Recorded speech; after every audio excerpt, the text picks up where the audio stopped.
I had a crisis event happen to me in our previous facility on an Easter Sunday.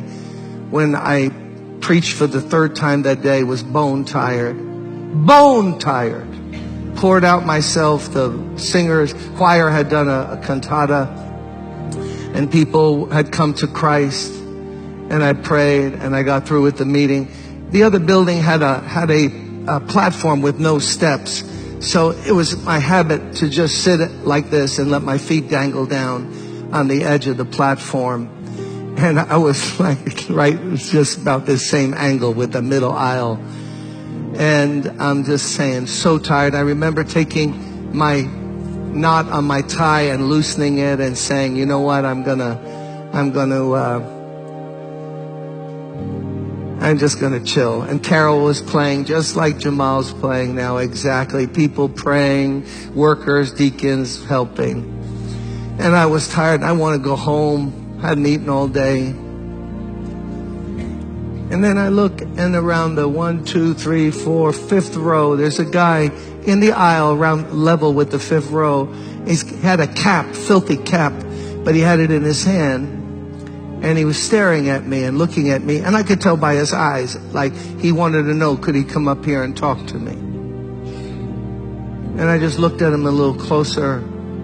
Man, the guy was disheveled, filthy looking, matted hair, a mess. He looked in his 50s. He actually was 31. And I just looked at him. And I thought, because Everton, Julia, they remember back in that building, we had a lot of people panhandling in the church.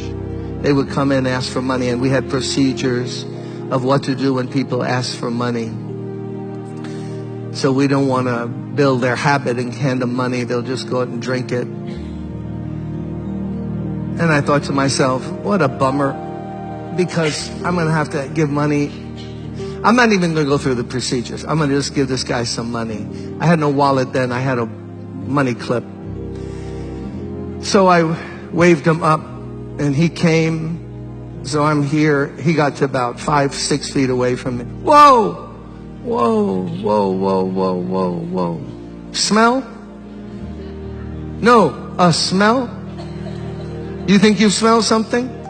I'll match that smell with anything you've ever smelled in your life. A mixture of feces, urine, sweat, street, and alcohol. Stir gently and let it cook for a while. And that's what I smell. Nasty. I looked away to inhale, and I started questioning, what's your name, David? Okay, I'm a minister. Let me go through at least the procedures here. So, man, you look bad. I didn't know he was laying in his own urine right outside the side door on Park Place in that building. And he heard the music, and it drew him in. He was just sprawled laying out there. So he's there. Oh, Lord. Where'd you sleep last night? Deserted truck. How come you're not in a shelter? Too dangerous. Almost got killed last one I was in. Okay.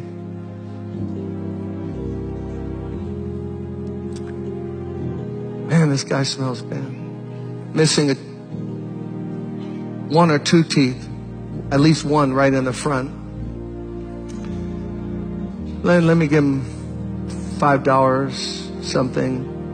Not the way I wanted to end the day, but, you know, what can you do? Took out the money. I remember handing it.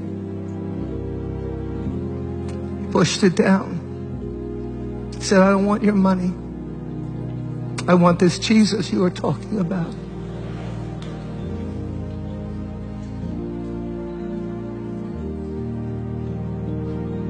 And at that moment, I forgot all about David, because I knew who was really in need of prayer.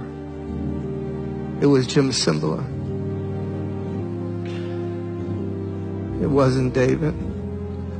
So I forgot him. I lifted my hands, like I'm going to ask you to do in a moment. And I just said, God, please forgive me. What have I become? What kind of cheap two-bit preacher have I become? You sent somebody who's searching for you. And I want to give them a few dollars and get rid of them. Please help me. And God, that moment, baptized me with a love, with something, with grace. He saw how pitiful I was. And David knew it. And he drew close to me. And I started to cry. And he started to cry. And then he fell against me. And he put his head over here. And I put my arms around him. And he put his arms around me. And for a while we just rocked back and forth. A preacher in need of God. A guy from the street in need of God. I'm not sure who was needy, or might have been me. You know what God spoke to me that moment? And this is not trendy at all. Those of you who want to go to like church growth institutes, this is not what this church is about. God spoke to me and said, you see that smell? If you don't love that smell, I could never use you. Because the whole world smells that way to me. All the stinking, filthy sin of mankind. I sent my son to die for that smell. So you're either going to embrace it and love people in my name, or I can't use you. I'll put you on the shelf. And if God is my witness, you can believe it or not, suddenly that smell became like the most beautiful lady's perfume you ever smelled in your life. It was just overwhelmed me. He was weeping, I was weeping. I led him to Christ. We prayed, we detoxed him for 4 or 5 days. Hired him on church staff, housekeeping. He spent Thanksgiving and Christmas at my house that year. My buddy got his teeth fixed, handsome guy.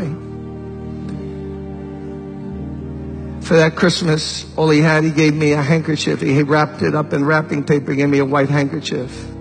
I kept it for years. It meant more to me than anything anyone could give me. You could have bought me a car. I would have said, keep your car. Give me that handkerchief. And what broke him and what broke me is God's love. Brothers and sisters, let's walk in love this year. Let's think about other people. Let's love other people. If they're different than us, think different than us, look different than us, smell different than us. I didn't grow up around that smell. I was blessed, fortunate, middle class, Polish, Ukrainian, middle class home. That wasn't my world. But it's God's world. And he wants to use all of us.